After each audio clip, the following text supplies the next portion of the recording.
Hello everyone.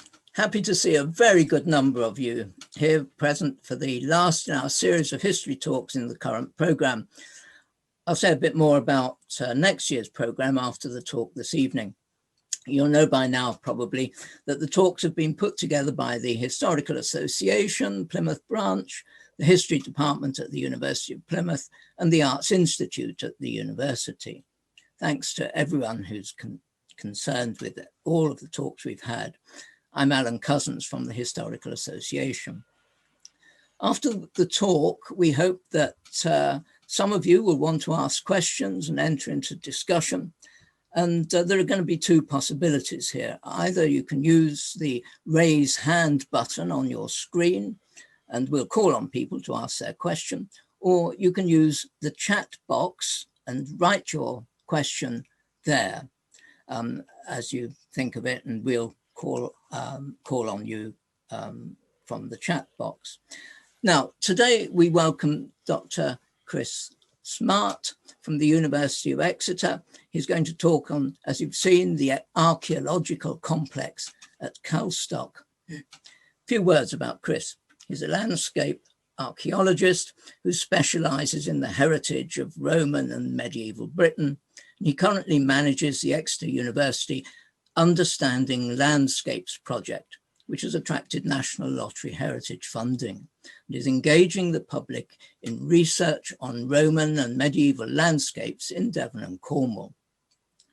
For a number of years, he's been directing a survey and excavation at the site of Calstock Roman Fort and has been engaging local schools, the public and project partners in the heritage-led projects in the Tamar Valley. His publications include a large number of papers and reports, far too many for me to read out. I'll mention a couple. A Roman military complex and medieval settlement on Church Hill, Calstock, and mining in a medieval landscape, the Royal Silver Mines of the Tamar Valley. That one's published by Exeter University Press. And some of you may have come across his booklet called Calstock Roman Fort, which is part of the Calstock Parish Heritage Project. That was written back in 2013, and quite a lot has happened since then. And I'm sure that Chris is going to tell us about that. So over to you now, Chris. Good evening, everybody. Thank you for the opportunity to talk to you this evening about the work that myself and a variety of professional colleagues, either through Exeter University or friends who work in the professional archaeological sector, and now many public volunteers have strived to achieve at the Roman fort and medieval complex at Calstock, a site that we started working on in the late 2000s and are currently continuing to work on as part of this current Heritage Fund project, Understanding Landscapes. I will begin by saying I do apologise if anybody hears what sounds like children in the background. It's bedtime in my house and my wife will be attempting to do that very quietly, but so I do apologise if there's any interference or noise that come from children. I'll begin by saying that the Understanding Landscapes project is one that is looking at 3 different areas in the southwest, and it was a project designed in 2016 to bring together our research, myself and my colleague Stephen Rippon's research in 3 different landscapes. In and around Ipplepen near Newton Abbot, where the university have been working on a late prehistoric Roman and early medieval archaeological site since the early 2010, 2011, site initially found by metal detecting, identifying a large number of coins. And it was the crossover in chronology with the site and the complex that we have in the Tamar Valley at Calstock that made it sort of attractive to try and link the stories of these 2 places and bring together a common sort of methodology for engaging the public in archaeological research. And our ethos was from the very beginning, our pilot stage of the project was in 2017, but that had been predated in 2012 with community-based work at Calstock, also funded by the lottery. we were due to have centrepiece excavations at both sites each year at Calstock and at Ipplepen, 2-month-long excavations, but they were to be framed within an annual calendar of events which engaged local communities and schools in other forms of archaeological research. So these were never exercises just to run through the process. These were all to directly contribute to our active research. Anything from digging test pits within currently occupied medieval settlements to understand their origins, to working with maps, documents, and latterly digital LiDAR data. But also the plan was for many, many days out in the field environments, collecting new geophysical survey data to help us map the extent of these sites and understand their character in greater detail. As we all found, everything changed last year. Our project's original timescale was due to start in July 2018, and we had a year and a half of very active fieldwork, 2 community excavations, one at Calstock, one at Ipplepen, lots of time in the field surveying.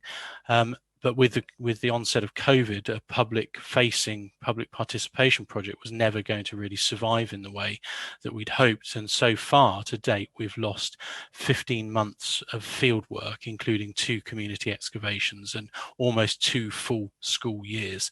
So we're very behind with what we'd hoped to achieve. The use of the furlough scheme by the university means that we can actually push forward with the project into the middle of next year at least, and try and regain some of the practical outside field work and research with volunteers, hopefully starting from June onwards. So we plan to have a very productive 6 months ahead of us in an attempt to try and catch up. And I think Alan may say at the end that there will be a potential for a follow-up opportunity to actually visit our excavations if they can take place this year in July. So that's something we'll arrange separately. Just as a background really to the nature of what we understand to be the Roman military landscapes, because primarily we're talking about Calstock being a military complex. Almost 50 years ago, Lady Fox and Bill Ravenhill, in their publication of the Nanstallen Fort, which sits on the River Camel further west in Cornwall, included a distribution map which at that time was very sparse, and the only military site known in Cornwall at that time was that at Nanstallen, a smaller permanent auxiliary base. But they very much were clear to say that it clearly wasn't going to be the only military establishment because it couldn't function as such. But the main site that we knew from excavations post the war by Lady Fox in Exeter, we had the emerging picture of a legionary fortress and a later civil town. Other than that, the Southwest Peninsula was largely free of confirmed military sites.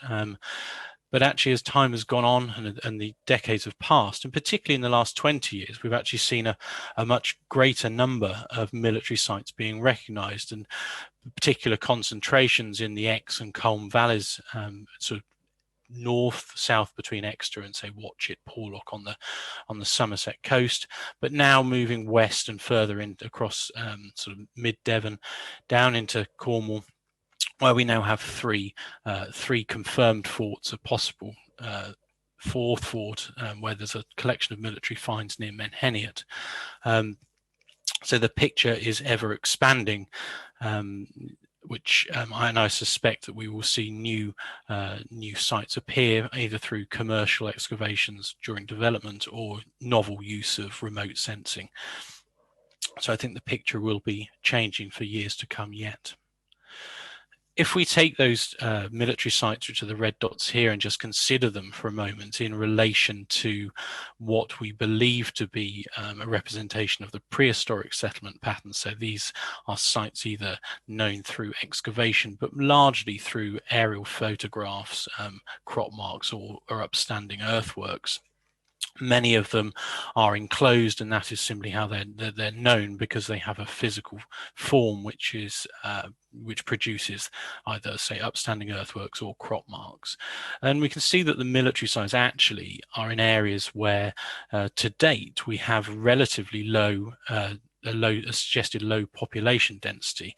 And it does raise the question, are the military moving quickly through the areas that have a lower population and establishing their garrisons in these places? Or is it the fact that we've got an archaeological bias? I suspect that it's an archaeological bias. Many of the areas that are without sort of the dots on this map are those areas that aren't very productive for crop marks in particular, or they're not those well-known upland landscapes of Dartmoor, Bodmin, Carmen Ellis, and Land's End, West Penwith. So I think this map actually reflects archaeological bias, and I'd expect that the landscapes associated with these military establishments to be quite significantly populated, and it's something I'll move towards right at the end. So Calstock itself sits just above the village. The church of St Andrews sits isolated today. The medieval and historic cemeteries now being added to the modern parish cemetery.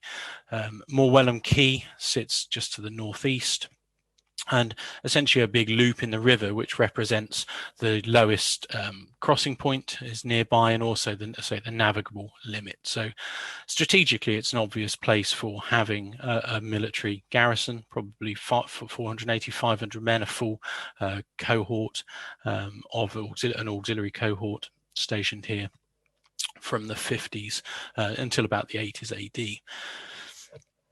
Has a very controlling aspect looking north towards current Gunnislake, and then probably with a system of signal stations or watchtowers could easily communicate with Plymouth Sound. The date as we understand Calstock at the moment, it comes from 4 excavations and all hinges on the actual artifactual date of ceramics from Exeter, because the ceramics we have in Exeter are tied to a coin sequence which gives us the earliest date that they appear, and so by proxy when we find those ceramics at Calstock we can't really say they're any earlier than when they appear in Exeter. So we're in some ways tied to a chronology that is determined by another site.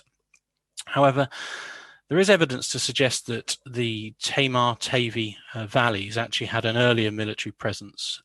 This hoard of largely unworn Claudian coins comes from the east side of the River Tavy, within sort of 2 miles of Calstock, and is known as the Roborough hoard.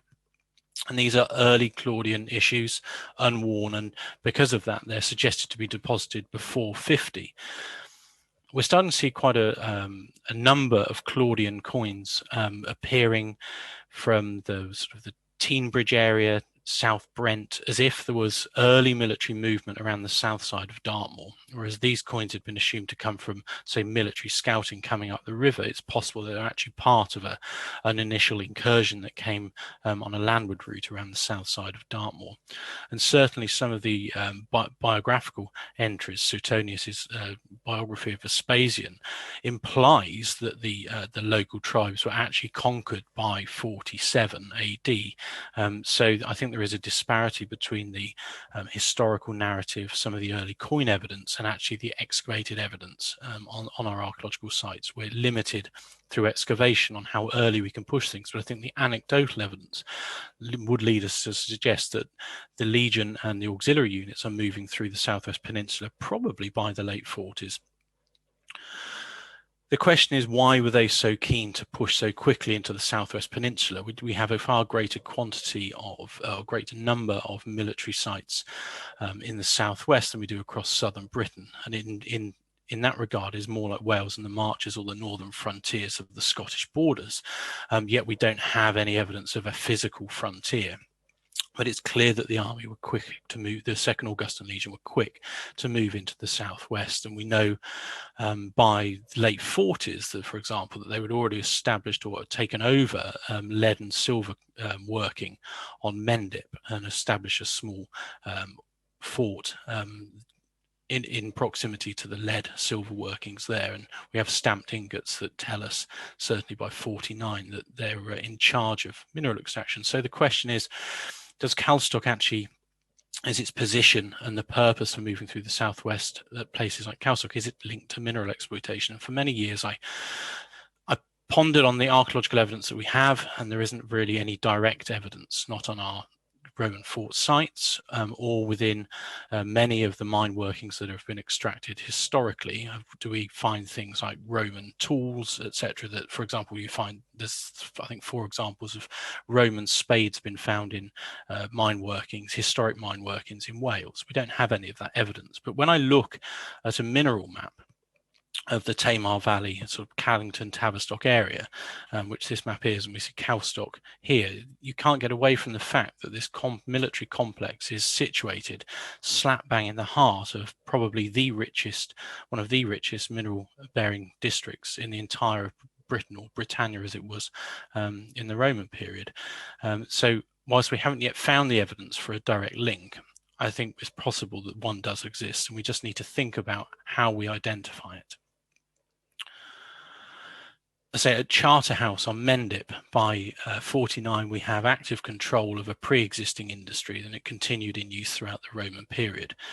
The one point that I always try and make is that whilst we don't have the physical evidence for these mining landscapes yet in the southwest, for example, the lead silver deposits on the Bere Peninsula, which sit just on the opposite side of the Tamar to Calstock, have silver content that is almost 13 times that at Mendip. So if the Roman army were to know, or the Roman imperialists were to know of the mineral deposits in the southwest, I'm sure they would have exploited them because of how rich they were.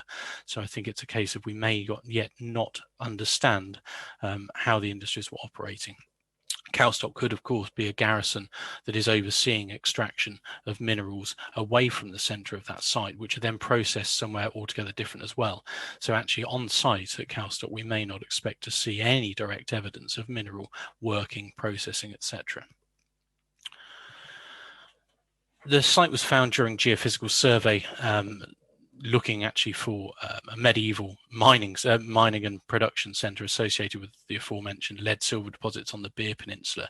It was a crown enterprise from the 13th century onwards, but I won't really touch on that other than to say we had a great surprise when our surveys didn't find anything medieval, but in fact picked up the outline of a newly discovered Roman fort. So it was a real highlight of the towards the end of a project that was focused on the medieval period. Geophysical survey essentially detects anomalies caused by magnetic variation. And on this image, the black lines and the black dots, for example, are generally things that are dug into the ground and infilled with enhanced deposits. So, for example, the black blob here will be a large hole in the ground infilled with possibly burnt material that's giving a higher magnetic response. The straighter lines would generally be things like ditches or wall footings or building footings. And then you get a general mottling, which can be the variation in the geology. So to describe very quickly what we have as a minimum here at Calstock is the parallel linear features here, two black lines that mirrors each other's path. They're 2 military ditches that surround the permanent auxiliary fort, and we project based on the layout that we can see this to be an almost square fort, so it's not of the playing card form that most people expect, but actually we know a lot of the auxiliary units that are associated with the Second Augusta actually ended up building square forts. And if you look at their work into the 2nd century in the Scottish borders, we actually find that this plan is more common than the playing card shape. So that's our permanent auxiliary fort with activity within. Obviously, we can't survey in areas where there's either medieval or historic burials. Another aspect to this complex is a ditch that runs beneath, or we believe beneath the fort, turns in a 90-degree arc and runs up here. And in 2011 we were able to test what that feature was, and it looks to be the footprint of a marching camp. So the signature of that ditch, the way it was constructed, very much looks like a marching camp. So we have an initial military presence. As the army are moving through the region, they're setting up a marching camp, later come back to this site and establish their permanent garrison, the permanent auxiliary fort. And this is something we now are identifying at other military sites where camps are often constructed. We then see the army returning to build a permanent base. Around the entire fort complex is a very substantial ditched enclosure, which doesn't fit very well with the picture of this fort and how it operates. The gap here on the eastern side is the entrance on the west side of the fort, east side of the fort. This ditch actually completely blocks the logical route in and out of the fort, and so we're still at a very early stage in understanding the origins of that ditch, but it's something that I will come on to first. When I come to discuss the actual archaeological features themselves. We've done some more geophysical survey as part of the Understanding Landscapes project. We had hoped to do far more, so would have been, if we'd have been able to do our work last year, we'd have been seeing a wider area of survey. But what we have added so far is new information about a circular feature that exists to the east of the fort, which on the ground appears to be a raised mound. And on other aerial surveys and LiDAR data is very prominent. The magnetic survey suggested that there could be an enclosing ditch around this anomaly, this earthwork anomaly. Electrical resistance work carried out in the winter of 2019 and early weeks and months of last year actually corroborated that and shows a 5-meter wide ditch, at least part encircling this mound. And as we move forward into our active field phase this year, it's a feature that I hope to investigate further. It's about 45 meters across, which is probably too large to render it a prehistoric burial monument. The one thing it could be is related to mining. Of an unknown period, but we've got no historic accounts of mining related features in this area, so it's a bit of an unknown. We have a medieval reference to an old Vitus Castrum de Calstock, the old castle at Calstock, so there's an outside chance it could be a small motte. We just don't know, so that's something that we'll try and unpick through excavation later this year. We were hoping to chase the full extent of the large enclosure that surrounds the site. We can't access this field here due to an uncooperative landowner. But we didn't see it coming any further west when we were surveying this field.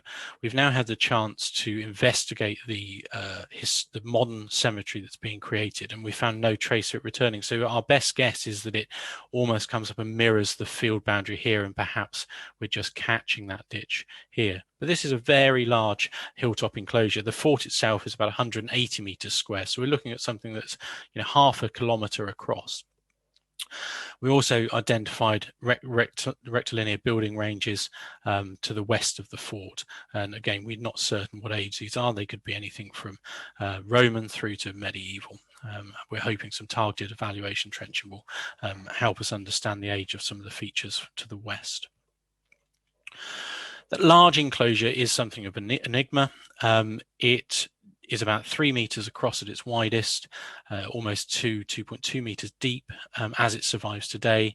The signs of a rampart to the inside.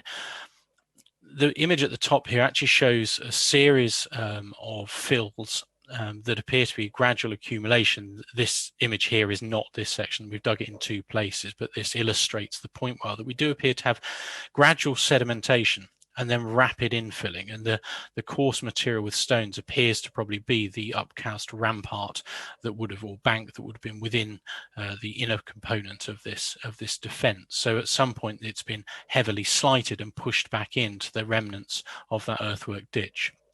The complicating factor is that we have Roman ceramics, or ceramics that are actually tied to the occupation of the fort within most of those fills. The caveat being that some of the regionally produced wares do begin in the late Iron Age. So this could be something that exists prior to the arrival of the army. It's used as a circuit in which to build the camp and then later the fort. And when those are established, this is slighted and pushed in. Is it an Iron Age enclosure? Is it the equivalent of a hill fort sat on this promontory spur above the Tamar? Radiocarbon dating of charcoal within the ditches tells us at least that some of the material was burnt during the Iron Age, but that could have come from obviously any form of activity in and around this environment. So one of the objectives of the excavations as we move forward will be to investigate this outer enclosure more. And this year I hope to excavate the main entrance that we see into that, which should give us indications of the form of a gateway. And if it's a military feature of Roman origin, then it will have a very distinct form. Timber-built fort, 180 metres square, occupied for about 30 years. We proposed, based on a comparative plan of Algenhow in the Scottish borders, that it would have probably had 10 barrack blocks with a full cohort of 500 auxiliaries. And it has a complementary plan of granaries, principia, commander's residence, and these are the barrack blocks. And actually what we see at Calstock, even within the limited geophysical survey, which is about 40% of the site plan, we can actually replicate the layout based on this almost completely excavated site in the Scottish lowlands. One thing about military architecture is it did often follow a plan. So we're able to use Algenhour as a direct comparison to suggest where things are. For example, the site is enclosed, the permanent fort is enclosed by two defensive ditches that are contemporary with each other, anything from 4 meters deep, almost 4 meters wide, almost 2 meters deep, and then they had an earthen rampart derived from all that material dug from those ditch lines cast within, and that was revetted with timber and turf, and we have an in situ buried land surface beneath that rampart, which we've had some environmental information from, which tells us that at the time of the construction of the fort, the hilltop was already open, and in fact it was seen to be grassed. So we're not seeing the army moving in and clearing this hilltop.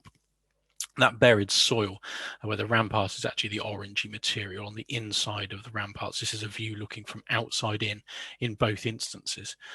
Interestingly, the earthworks of the fort must have remained visible well into the medieval period, for the instance that the rubble that you can see in the foreground and the left-hand image actually is a medieval deposit, and it encircles what would have been the earthwork of the ditches. We found 11th century ceramics in that material, in that bank. So at some point it's being referenced for the creation probably of a new enclosure. Limited excavations of the site as a whole. This view is looking from just inside the rampart. The rampart actually runs in the midground of this image where the lady in the blue top is. The two holes you can see are actually posts for an interval tower that had been constructed within that rampart, the two ditches beyond. But in the foreground and cut into that rampart was a timber building, which was almost certainly the fort's fabrica, its workshop where all the military fittings were either repaired or manufactured, and have a series of heating deposits and residues suggestive of ironwork and smithing, including fragments of ring mail and buckles and shield bosses, etc. So we were, in our excavations in 2009 in the parish cemetery in an unused area, we were able to identify some of the activities going on within the fort. The granaries, so this is the image of a granary excavated at Algenhow, reconstructed at the Lunt in Warwickshire. But our geophysical survey actually shows these closely spaced lines, which are the equivalent of these footings excavated at Algenhow. So we're able to pinpoint the locations of the fort's granaries, and those, if excavated, would probably provide us with a wealth of information regarding diet and environment in this landscape. Similarly, the ovens, the characteristic feature of these forts is that they have banks of ovens for the daily needs of the soldiers built in to the back of the rampart. It's the area that has least risk of burning down the buildings within. So they're constructing their ovens within the backs of the rampart. And in 2008, we were able to sample one of these ovens as it sat in the south side of the rampart, and again banks of these excavated in big area excavations at Algenhout. So if we were to strip big areas behind the rampart at Calstock, we'd see just this sort of feature. Most of our work today has actually gone on outside of the fort. In 2009, this was the soon to be expanded modern cemetery. Historic England, English Heritage as it was then, paid us to go and record all of the archaeology ahead of destruction which would be caused by the burials. mainly evidence for the deposition of rubbish associated with daily life within the fort. The army were meticulous in keeping their interior clean and would bury their rubbish in refuse pits on the outside, and a number of these yielded significant assemblages of ceramics, which enabled us to build a picture of the chronology of the site, as well as getting an information about diet through seeds and wood charcoal, giving an indication of the wood species that the army were using for fuel. Moving on, that last image was 2009, so we move on a decade to the first of our excavations as part of the new lottery project.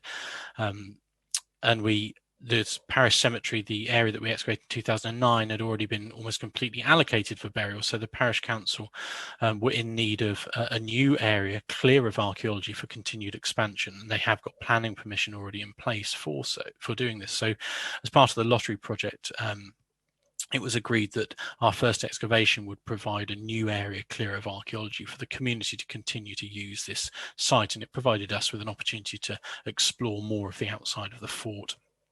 And that's just a view looking towards the church from a sort of a southwesterly direction. And the area excavated in 2009 sits just beyond the fence here. Lovely sunny weather. We did have some rain. It wasn't a hugely busy area in terms of an archaeological trench, and so it enabled us to cut our teeth with a largely new set of volunteers rather well. It did produce a few interesting anomalies. The two dark lines here are soil infilled ditches associated with a probably early post-medieval land enclosure. So this is a historic field boundary, albeit early post-medieval. The main areas where there was archaeological interest sat to the east of those, closer to the fort. Just in the northeast corner, we extended the trench and we found a capped waste pit, which more than likely is a capped cesspit. It actually sits just to the south side of the road entering the west gate of the fort, and that road itself runs along this ridge beneath where our tent is into the modern cemetery. So this is a cesspit, we think as a cesspit built outside or dug outside the gates near to the road, and then deliberately capped with this slate and sandstone rubble.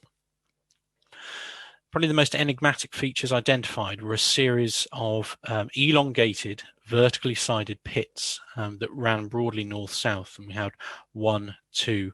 We then extended the trench to see how many there were. When we first started working on these, we were pretty unsure what they were, but what we were clear of is they weren't yielding any dating evidence. They were undated. The material within them was largely that which had been dug out. So it was clean slate that had been put back into those holes as if they'd been rapidly dug and then backfilled. We wondered, as a developing hypothesis, whether they were equivalent of these defensive structures which you see here on the Antonine Wall, which are lilia. So these are pits that are dug to a fair depth and then sharpened stakes put in them, and they add a line of defense to a frontier. So that was one option, but the fact that we didn't have a sort of a series of alignments of these kind of made us question whether that was a reality. The final pit that we identified in the trench extension actually proved that these cut through the Roman road surface entering the west gate of the fort. So by default would suggest that they postdate the occupation, so postdate 80 AD. We still don't have a clear date on what they are. We were unable to excavate any single one of them to its full depth because they were so deep. We excavated to a depth of 1.2 meters and stopped. The peculiar thing about them is they appear to be connected beneath ground. So here you can see one vertical sided pit, another and another, but you may be able to make out in the shadow here that actually what we start to see are tunnels connecting them. They're still a complete enigma, if I'm honest. The only glimpse or tantalizing glimpse of what they may be is that we decided to use the 13-ton mechanical excavator that was backfilling the site to basically tear a great hole in the natural geology and see what these were potentially going down onto to look for.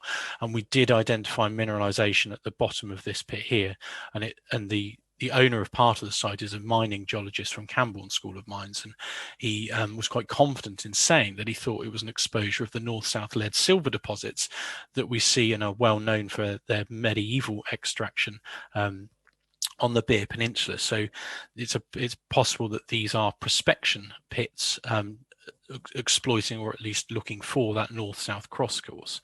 In my mind, I find that problematic, because if you were looking for something north-south and prospecting for it, you'd be digging pits in an east-west line to try and encounter it. So in my mind, the verdict and the jury is still out on what these actually are. We excavated a number of building footings to the west of the fort, essentially a vicus outside of the fort's west gate, so in the same area that at some point rubbish is being buried, etc. We know that there were timber buildings, and today these only survive as relatively shallow linear trenches in the ground in which posts would have been set and then backfilled. And most of the buildings that we see associated with the military occupation are post in trench rather than anything that's sitting on a timber sill beam. So whilst we see these lines that look like wall footings, think of them as simply being the trench outlines of posts set in them.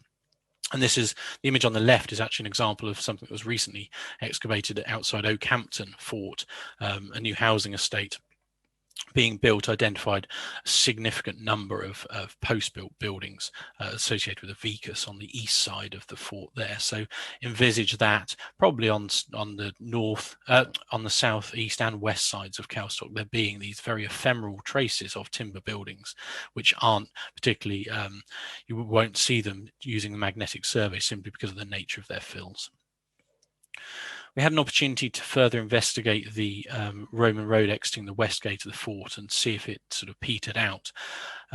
We originally opened this as a trench to engage our local primary schools to enable them to start to clean down onto an archaeological deposit and archaeological surface, and that's one of the central things that we'd always try and achieve at our sites, is to bring our local school children to these places to engage firsthand in the archaeology that they have in their local area. We then further those events took place, and then we moved the team into to excavate and plan the road surface in full. And the road is about 8 meters wide at this point, and this is the metal surface with ditches on either side. And the curious thing that we're finding at Calstock is the roadside ditches in all the 3 times we've excavated them now are absolutely stuffed with ceramics, glass, bits of metalwork. So it's clear that either they're being deliberate, the roadside ditches, which are used for quarrying material to make the road agar, are then being deliberately infilled with rubbish, or at the closure of the fort, they are then being infilled at that point. The material that we're finding in them isn't just the gradual accumulation over 30 years of rubbish. It appears to be deliberate dumping events. Moving on to medieval occupation now, we've kind of established that there's the possibility of a prehistoric presence, a settled presence. I would add that we have got some evidence of Bronze Age cremations on the site. In this trench dug in 2011, we found small fragments of early Bronze Age ceramics, charred hazelnuts, etc. And it's probable that we've got a number of funerary monuments that have long been ploughed out historically along this ridgeline.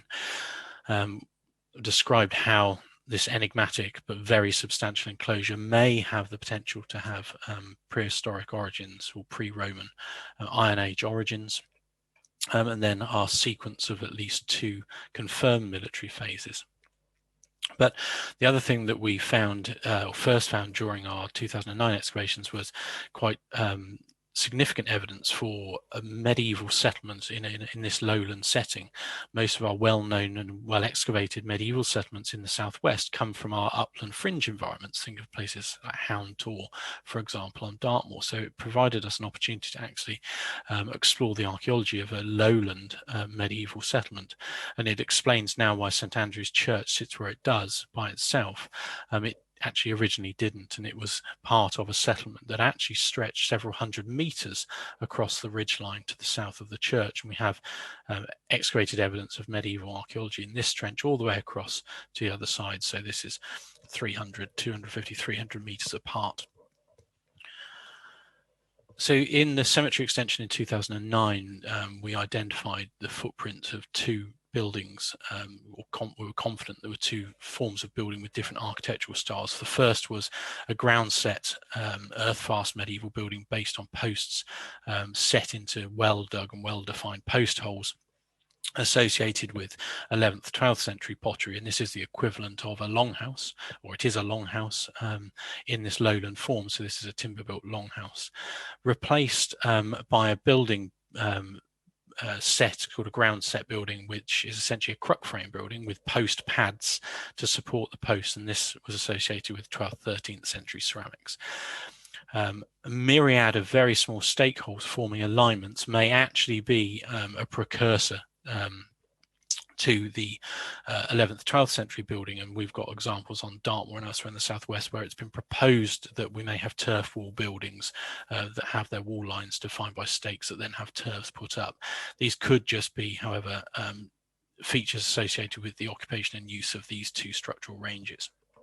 So we've certainly got 11th, 12th century, 13th century structural evidence, and we've got ceramics from the site that actually push the medieval occupation back into the 8th century, although we don't yet have the structural remains of those periods.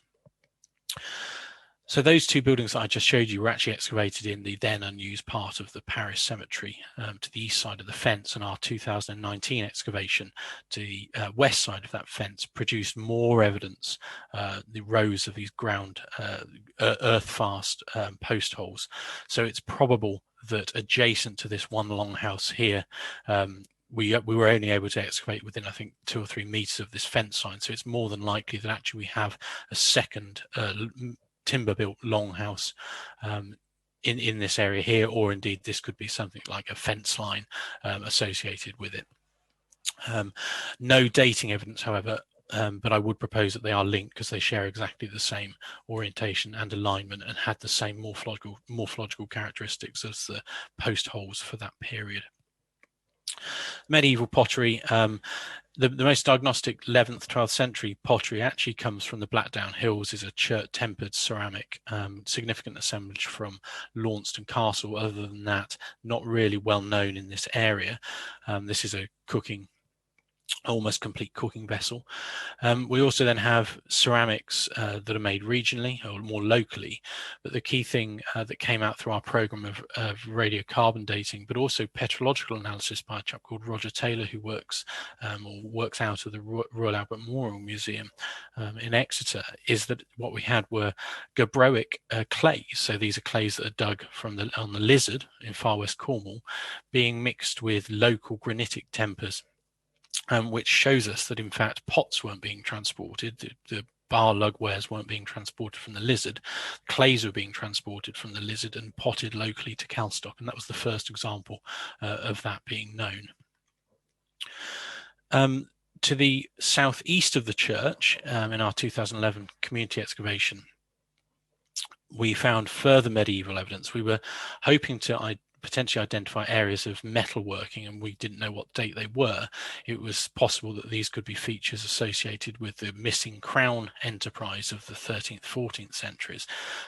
So this was a magnetic anomaly that looked to be a bright burning event on this ridgeline. So we targeted this with one of our trenches in 2011, found a nice revetted working platform cut into the church facing slope of the hill, deposits including hammer scale, but actually what this proved to be was an iron smithy, but of 8th to 9th century date.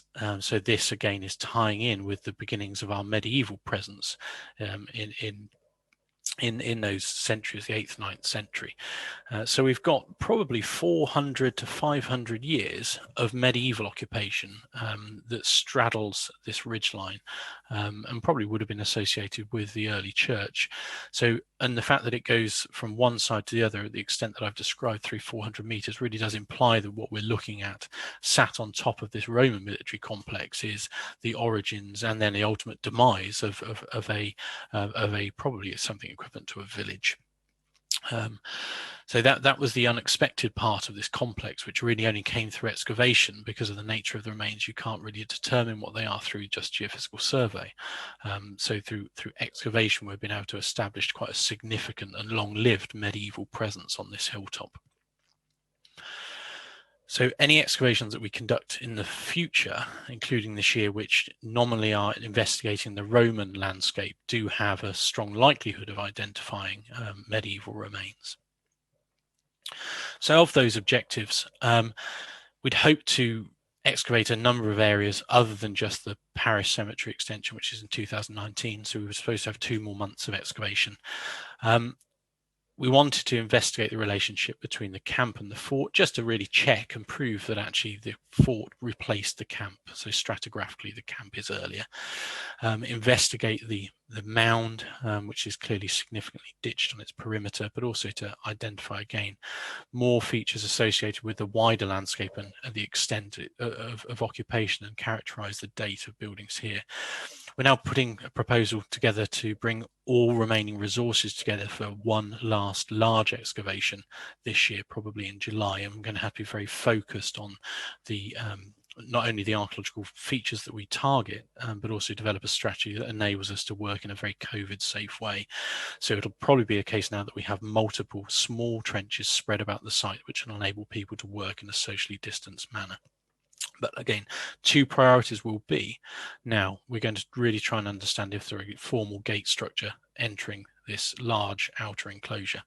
And we are going to try and understand the age and origins of this mound and the ditch that surrounds it. Anything else that we try and achieve will frankly be a bonus this year. Archaeological community excavations in particular, because of the training elements, will present significant challenges to staying 2 meters apart, for example. How easily can you sit and describe contexts or make records with people that have never done it before whilst maintaining a 2-meter social distance? I'm not sure. And certainly we won't be huddling together under shelters for tea and biscuits in the rain.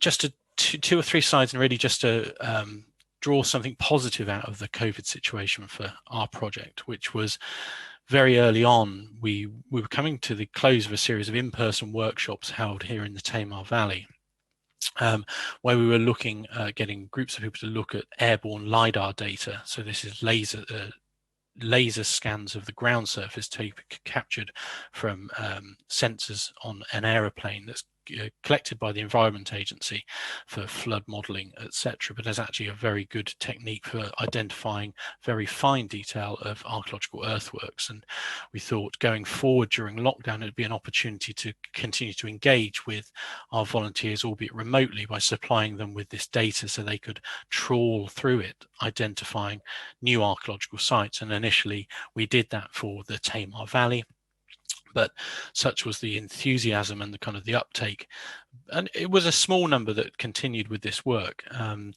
We've now probably in excess of 3,000 person hours been spent doing this. But really significantly, the project moved beyond to actually look at the entire of the Southwest Peninsula west of Dartmoor, and to date the group have identified 132 new archaeological sites that are probably Iron Age or Roman in date. These are the typical enclosed sites. If we cast our mind back to those early distribution maps that I showed you, which kind of I implied may have gaps in them that are based on archaeological bias because they're in areas where you don't get crops growing and therefore crop marks. Many of these sites are in grassland, and it's the super fine topography that we're seeing preserved as earthworks. So this, for example, is an enclosed settlement site.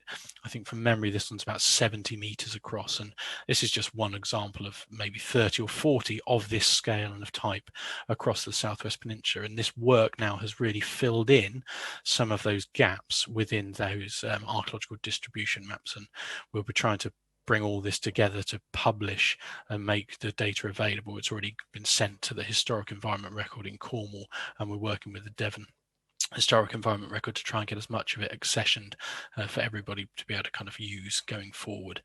Obviously now the enthusiasm for working at home is kind of waning, and everybody's keen to get back out into the field, and I'm hoping to be able to do that, as I say. So I think the one positive thing that's come out of our lockdown experience with this project is we were able to do something different. The lottery were a very flexible funder, and they could see that this had the potential to make big impacts on our understanding of the heritage resource within the Southwest, and so were keen for us to pursue it. They could have just said, no, it's not part of what you originally proposed to do, but they were very flexible and open-minded. But it's also enabled us to map probably, again, this number has increased now, nearly 100 kilometers, so it's at 65 miles of what we think are Roman roads running along major ridges within across the Southwest Peninsula. This, for example, is the Roman fort at Restormal, shown as a square earthwork here. But on the east side of the Foy, you may be able to make out on this image lines of black dots. These represent quarry pits, and lighter straight bands which represent road agger. So these are quarries to make road agger, and they stretch along this ridge. And this is the ridge east-west tap house, kind of near Lanhydrock, just east of Lanhydrock, and we followed this particular route for nearly 30 kilometers, and actually in segments then we've actually got it to come very close to Calstock. So the red lines here, this is a road running near North Taunton to Oakhampton that was published by a colleague of mine, John Salvatore, and a number of his colleagues in 2019. But all of the other segments here are pieces of road that we've identified with our volunteers through LiDAR survey over the past year. Just a quick point to make, however, is I wonder how many of these roads actually have a greater prominence within the civilian network versus the military network. The black dots are the military sites known across this region, and although it hints at them linking some of these, we also know that there are significant civilian settlements, including Iron Age hill forts, that fall along some of these main ridge lines, and I do wonder whether we will find in years to come that some of these places are retained and have prominence in the civilian infrastructure that go beyond the military phase in the third quarter of the 1st century AD. And the other images here just make the point that actually whilst the squares or playing card shape of our forts are evident, the narratives at many of our military sites are probably more complex, a bit like the big enclosures surrounding the known fort at Calstock. When we have either used LiDAR or geophysical surveys at other military sites, we see bigger enclosures surrounding these sites that don't fit necessarily with their use during the military phase. And it could be that actually these have longer histories than we currently understand. And that's it. My email address is here if anybody wants to get in touch. I don't know if anybody is in the audience that contacted me early in the lockdown period wanting to volunteer on our LiDAR project and didn't hear from me. I soon was put on furlough, so I'm afraid that I've had many thousands of emails that I've simply not been able to answer. So I do apologize if any one of you have tried to contact me over the past year, but it's only now that I'm returning to work in any meaningful way. So happy to answer whatever questions you all have now.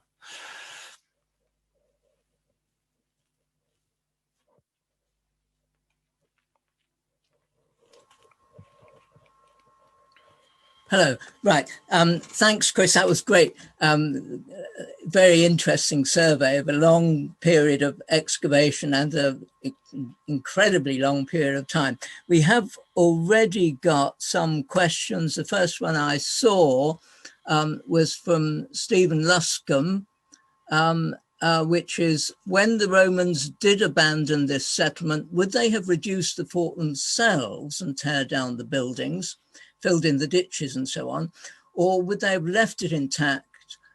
Why do you think they did abandon the site? Well, the reason why they ultimately abandoned the site, there was no longer a need for a permanent garrison. Essentially, the region had been brought into the realm of Roman control when it was administered as a civilian region, and it was administered from Exeter.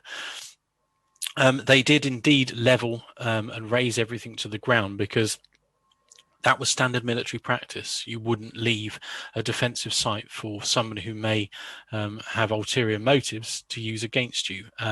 Whether the army actually were always engaged in leveling these sites themselves and taking away What they wanted is another matter. Did they impress basically slave labor or enforced labor, or were they commissioning people to do it? There's subtleties and subtle nuances that we don't really understand. You can imagine there may even be a bidding war. They're selling off structural timbers, etc., for local use. There's things like that we don't know, to be honest. But they definitely leveled these sites, deliberate backfilling. We can see the closure events of the ditches. They're pushing back those ramparts into the open ditches, and we can see that in our archaeological sections that we cut through them. Thanks. Now, if people have questions, I can't see anything on the participants' raised hand. If you either type it in the Q&A or in the chat box. From Andy, did the Romans leave Cornwall and West Devon after 80 AD? They didn't leave the rest of England till 300 AD. Could you speculate as to the reasons for this apparent evacuation, presumably from this area? And I suppose I'd like to ask a follow-up question on that, which is, did they completely evacuate it, this part of Britannia, or was it just that the army left and that there were some Romans who maybe had stayed?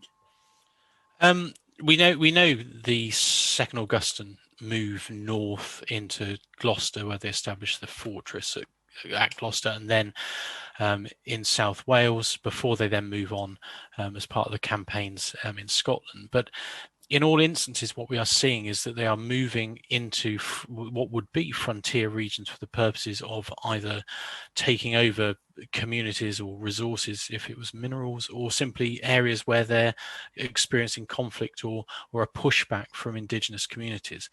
So we know that they must have moved from this region because one of those interests has failed. Either then they no longer need to directly oversee industries or the extraction of something economically from a region, or the fact that there then isn't the need to keep a military presence to subdue the local communities, if you will. So for whatever reason, by the start of the fourth quarter of the first century, there isn't a need for big permanent garrisons. Now the question is did the military leave in full, or do we get retained smaller units associated with the emergence of a civilian network? There are examples where you have retained military units, much smaller, for civil policing within the civil infrastructure. So it may be that some locations are retained in use, but they wouldn't have been at the scale that we see in the third quarter of the first century. There's a phenomenon that we're starting to find based on our LiDAR work, which is we're seeing a number of locations where there are clusters of perfectly square, small, fort-like enclosed sites. There are square enclosed sites which are domestic Roman period, but these are something quite different. And they actually, if you try and find an analogy for them, they look like the earthworks that you get on some of the German frontiers. And I do wonder whether actually we've got small pockets of resistance that require small targeted units going into parts of the southwest. And I think our actual real understanding of how the coming and then going of the army actually took place is still in its infancy. What I've just described is essentially a historical narrative that's been prevalent for 30 years. But I think going forward, we will see that there is some subtlety, and perhaps, in fact, we get small retained units going on into the latter part of the first century and even into the second century. Chris Roos has asked about the fact that you've shown a pattern of Roman roads. Mm-hmm. Is communication to Calstock also by the estuary, by the sea, by the river?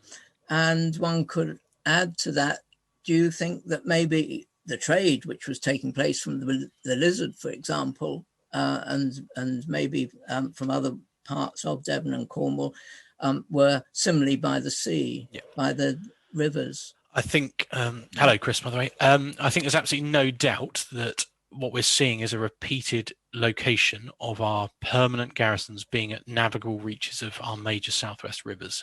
This starts with Exeter, where we're seeing now a huge amount of military activity along the entire navigable reaches of the River Exe.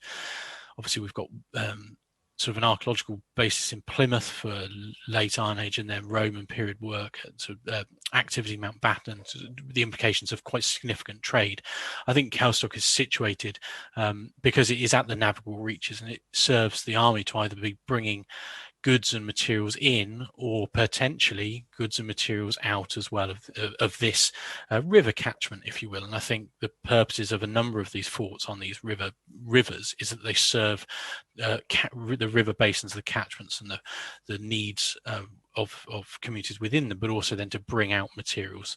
And I think it would be logical that we're looking for the mass movement of goods both in and out by the rivers and ultimately by sea.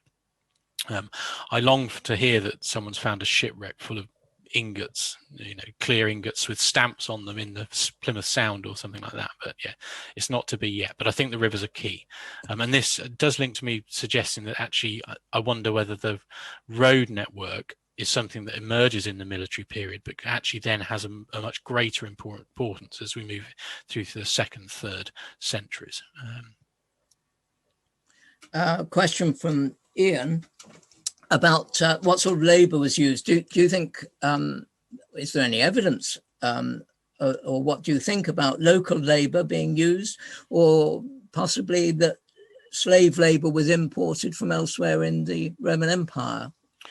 I think it's more likely that we would see local, should tactfully put it, the engagement of the local population where there was a need to supplement manpower, and it would be enforced in that regard.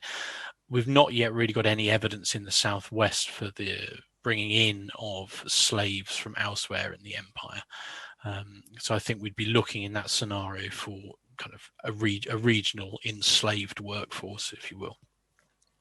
And presumably there was trade going on locally between the Romans and the local, food and so on. Yeah, I mean, you can go one way or the other. You can think of the military being here and really, here to dominate and impose, or the military here to actually work on behalf of the Roman Empire to extract what they want economically from a region. And the evidence that we've got in terms of material culture is that not only do we see ceramics, quernstones for milling grain coming from the continent, they're straight away using local material, local ceramics. We've got quernstones for milling that are from Hingston Down, for example, which is just up the road. So it's unlikely, I'd say, that we've got millwrights coming with the army themselves, but it's clear that they're probably drawing on a local specialist, someone that's already producing these items for a local market. So I do think that it's easy to perhaps overplay the aggressive nature of these sites, and actually they're here for 25, 30 years. It just becomes part of the local area's economy, I think. And that fits with evidence that one's seen elsewhere, where the Romans were in Romania or on Hadrian's Wall, where there were quite strong personal links between army and individuals living in the local area. Yeah, I mean, in those instances, but they're much longer lived. It's a much longer lived military presence. It's so once you get into the north of England, County Durham, and then into the Scottish borders, you're looking at 250 years of continuous military presence. Whereas what is happening in the southwest must be quite different, because at most we're looking at 30 to 40 years of sizable, substantial military presence. So I think in the grander timescale, it is actually relatively short-lived, but still it's a lifetime. Yeah. Question from Jan and Derry Parsons in Cornwall. Is there any DNA evidence for relationships between Roman occupiers and the local population? This is the following up really on the things we were talking about. I mean, it's a very interesting proposal, and obviously work on ancient DNA is kind of leaps and bounds, and it's been used in the UK, in a military context, I think certainly York, for example, has had some quite interesting work done. And there's a project actually that the university just started with Cotswold Archaeology to look at Gloucester's Roman cemeteries. Unfortunately, one of the worst things about the southwest is it's got incredibly acidic soils. And so we just don't have the survival of skeletal remains for looking at the ancient DNA at the moment. A chance kind of sort of microclimate within or microecology within soils may one day give us the opportunity to find a site that actually has burials, but at the moment, sort of in the civilian period burials. I mean, at this time we're largely talking about cremated remains for the military anyway. But yeah, there's just not the opportunity to find cemeteries or even cremated bone that survives well, to be honest. I've got a number of other written questions, but I see Ian has his hand up. Can we unmute? Can you unmute yourself, Ian, and ask your question?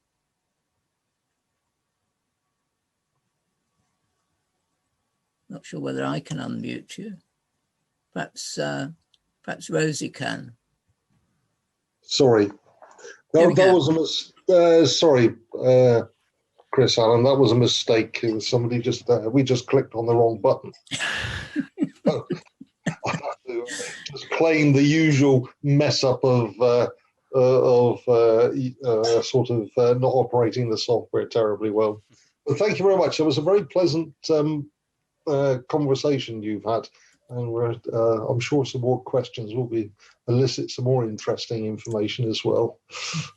Thank you.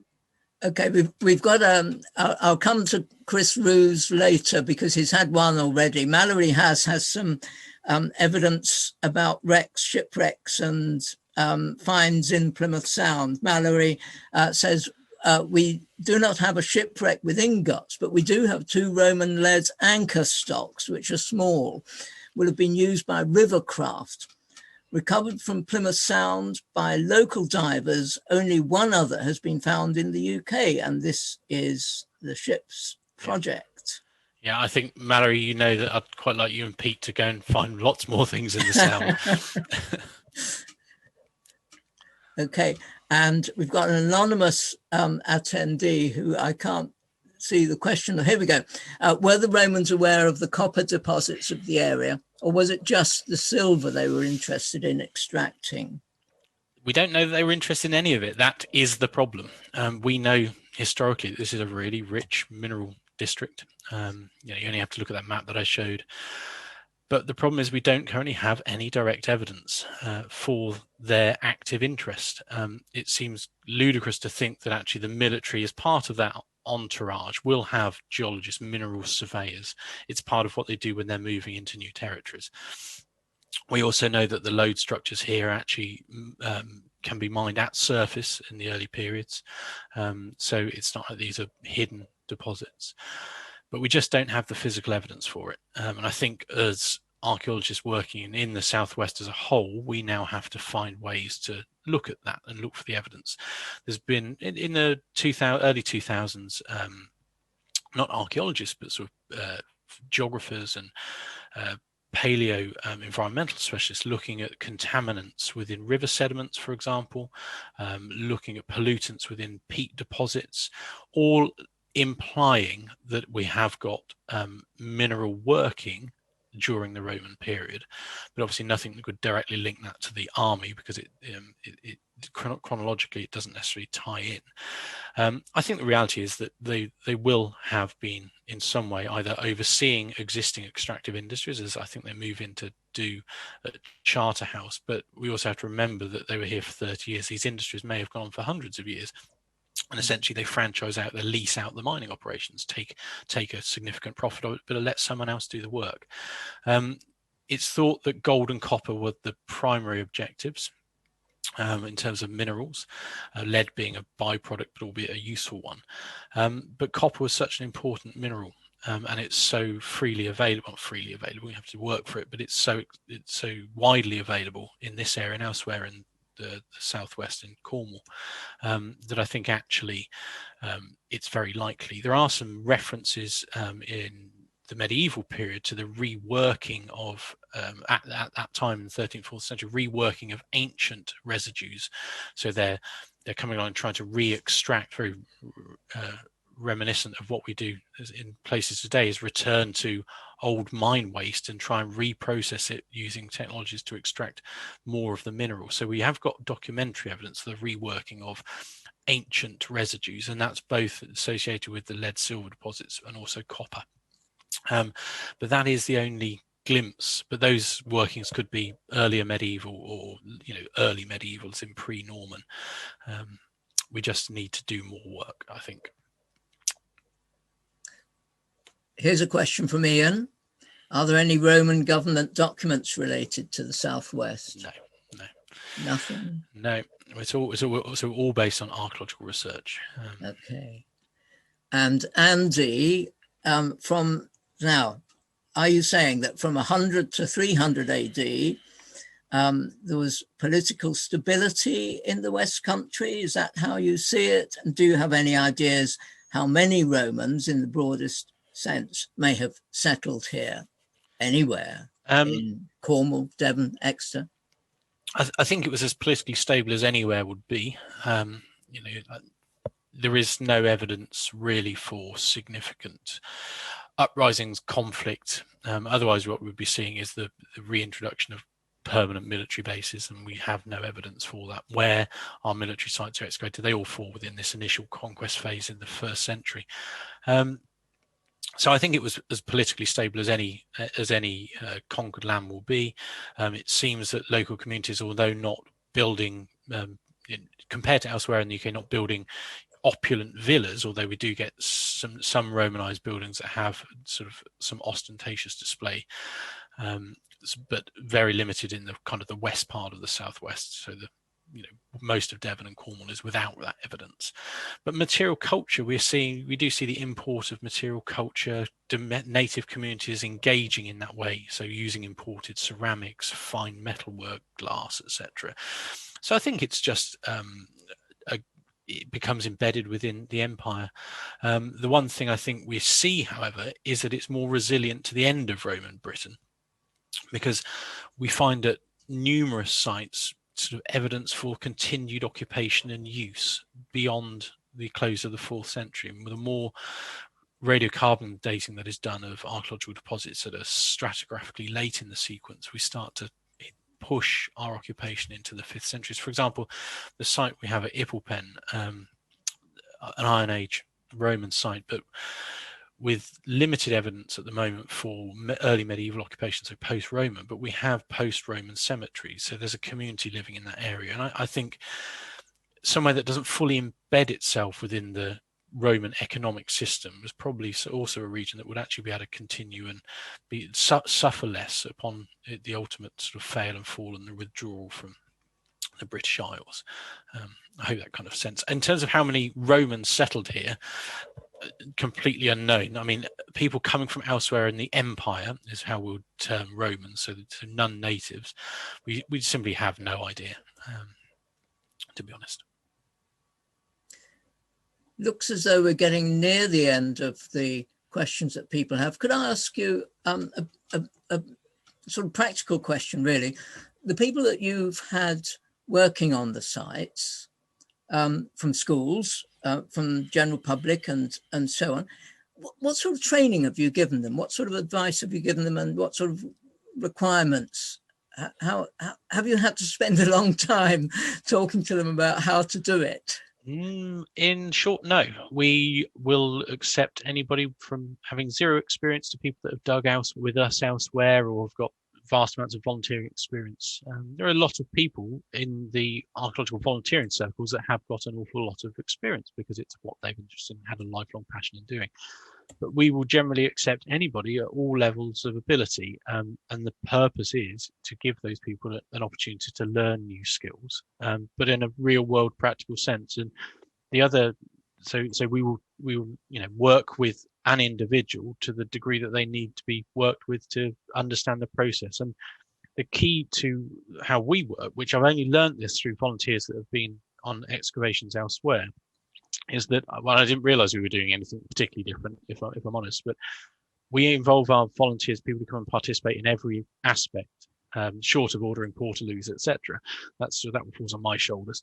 But we involve them with every aspect of the process, from the initial scraping back of the soil to photographing archaeological features, drawing them, writing records, describing them. We aim to train people in all parts of the process of uncovering and recording archaeology.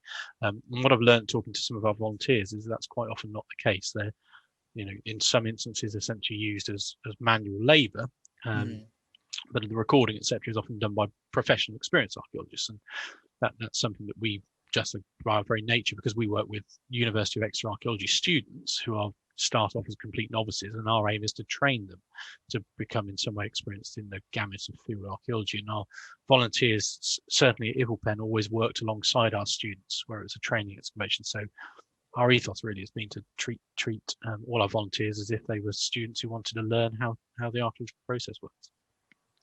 And what about the Young Archaeologists Club? I don't know anything about that myself, but you, I'm sure, do. Do you work with them on your sites? We had young archaeologists visit Calstock in the late 2000s. We worked with the Young Archaeologists group for Torbay at Ippelpen. But other than that, they seem to have peaks and troughs with the young archaeologists of being very active. So we had lots of active engagement in the Torbay area, but not so much in Calstock.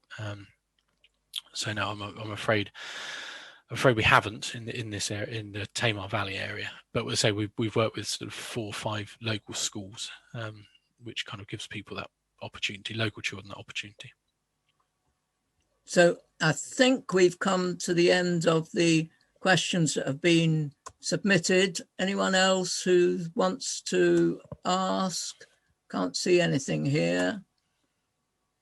And I think, therefore, I should make a few final comments myself. Thanks, first of all, to Chris.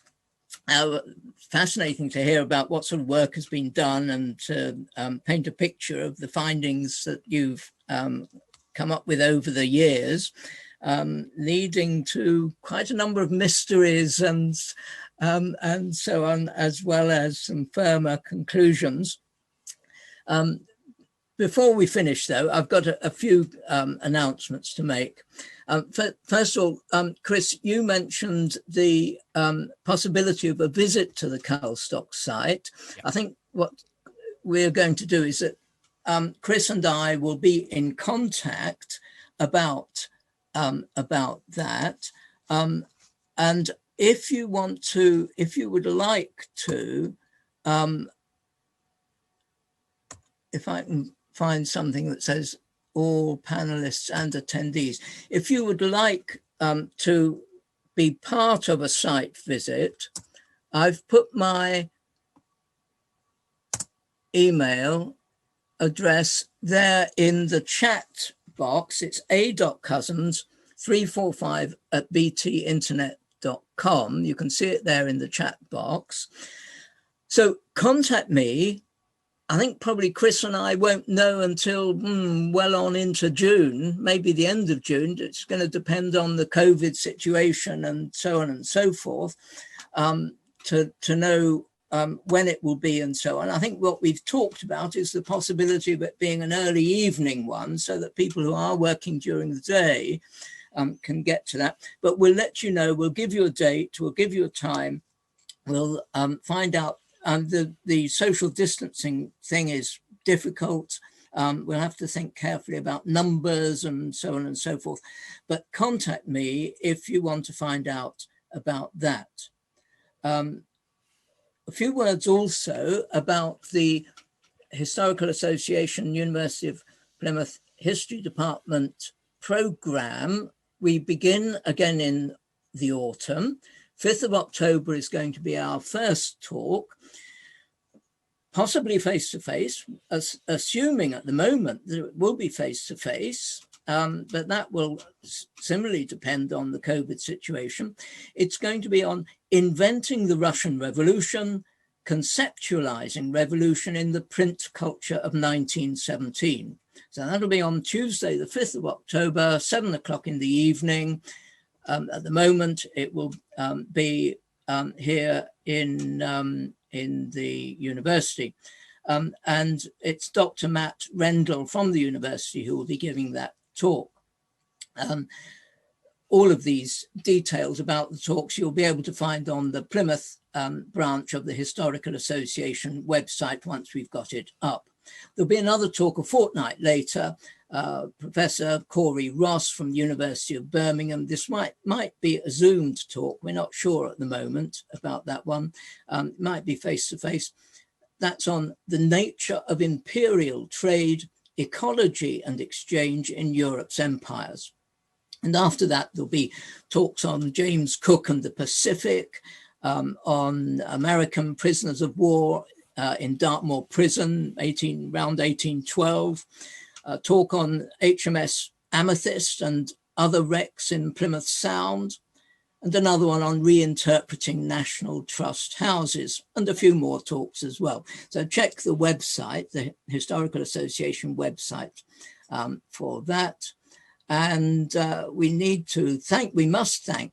are pleased to thank Rosie Langridge of the Arts Institute for all the work she's done on the technical side and for hosting this session and the other sessions in our program way back to October, I suppose it was last year. And finally, thanks to Chris. Thanks very much for taking us on this exploration of the Romans in this part of Britain. And I think we should give him a round of applause for there was something like 60 or 70 here to start with. Thank you very much. And to everyone, thank you for joining us. Goodbye.